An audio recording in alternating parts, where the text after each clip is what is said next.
Here's an elegant twist on the classic apple crumble.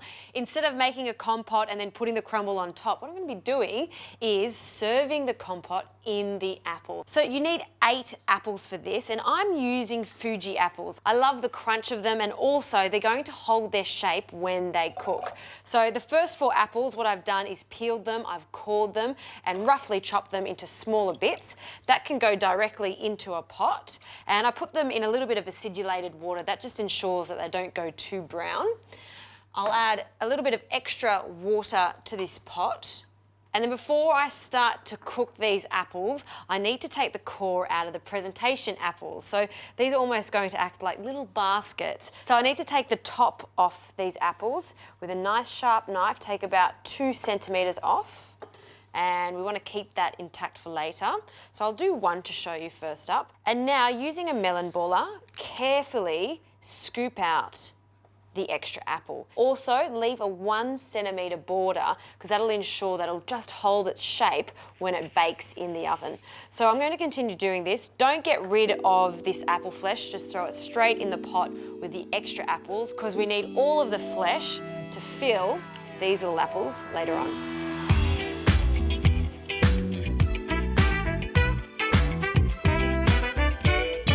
So I'm up to my last apple, and you can see I've been very careful not to pierce it at all. You can see how big the cavity is, so we can add lots of that compote in there. So I'm going to pop the lid on the last one, and I've just removed all the cores so they can go in the bin, and then the excess can go into the pot with the other apples. And I'm just adding a very small amount of water. Don't add too much because a lot of the moisture will come out of the apples, about a tablespoon. And to make this really rich, I love the addition of a bit of butter and some brown sugar. Break that up. Fantastic. And we'll mix that together. And then just place this on a medium to low heat, not too high, and allow that to bubble away for about 10 to 15 minutes. All right, let's get on to the crumble. Now, my crumble recipe is super easy to follow. 1/2 cup of flour, just plain flour, 1/2 cup of brown sugar, really easy measurements to remember. Almond meal, again, 1/2 cup. And just to give it a little bit of texture, some oats. This is 1/4 cup, a good pinch of cinnamon. Cinnamon and apples, best mates in the world, so a generous amount of that. And then with your fingers, give it a mix, break it up. Now, when you're baking, you need a little bit of salt, so a pinch of salt. And now we'll add the butter. So nice cold butter that I've cubed. You can also grate the butter if you like. Now combine this together and press the butter into the dry ingredients. Then continually do this until it's well combined.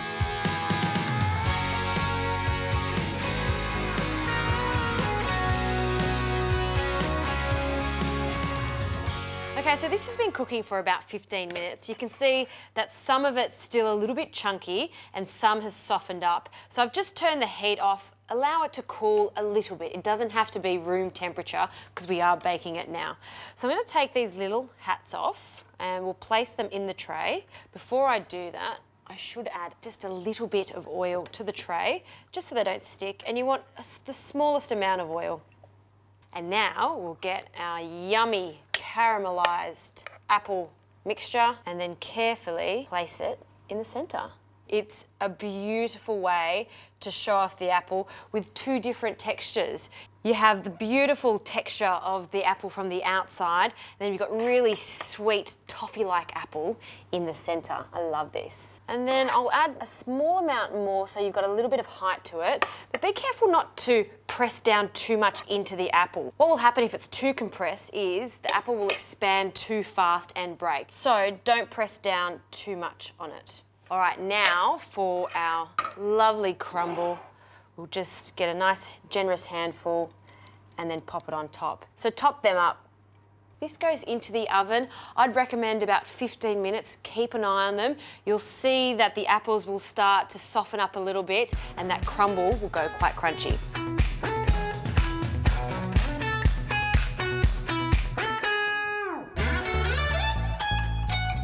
Right, so while the apple crumbles are cooking in the oven, we have to serve this with a cream. I'm doing a spice cream. This is so delicious. It's my go-to whipped cream when I have guests coming over. And cream that's mixed with a little bit of icing sugar is called a chantilly cream. It sounds so much better than just whipped cream. So some whipping cream into a bowl, nice and cold, and then a little bit of icing sugar, about a tablespoon. You can add a little bit more if you want it sweeter. The seeds of 1 vanilla bean. I'll cut that straight down the centre. And there's nothing like fresh vanilla bean, so if you can get your hands on it, please use it. Scrape the seeds straight into that cold cream.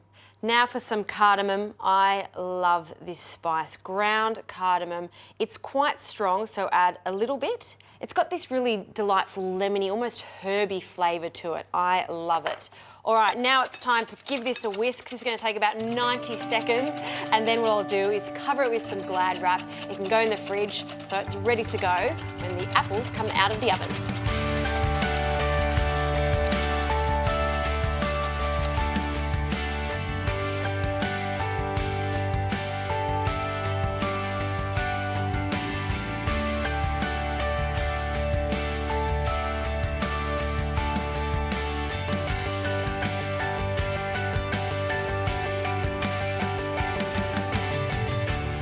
How wonderful do these apple crumbles look? It's nice and golden on the top, and you can see the apples haven't split too much. So to plate this up, I'm going to take one of the lids and place it on top, just so our apple crumbles have a little hat. And then I'll carefully take it out and pop it on a plate. Oh, it looks so good. Be generous with the cream. Look at all those speckles of vanilla and the cardamom through that. I'll just make a nice spoonful and I'll place this straight on the side. That is such a cool twist on the classic apple crumble. In winter, this is my go-to dessert, and then with the cream, it just tops it off. I want to slice into this stuffed apple so you can see how delicious it looks. And then I'll just open it over here. Oh, look at that. Apples done 2 ways. I'm a happy woman when that's served to me.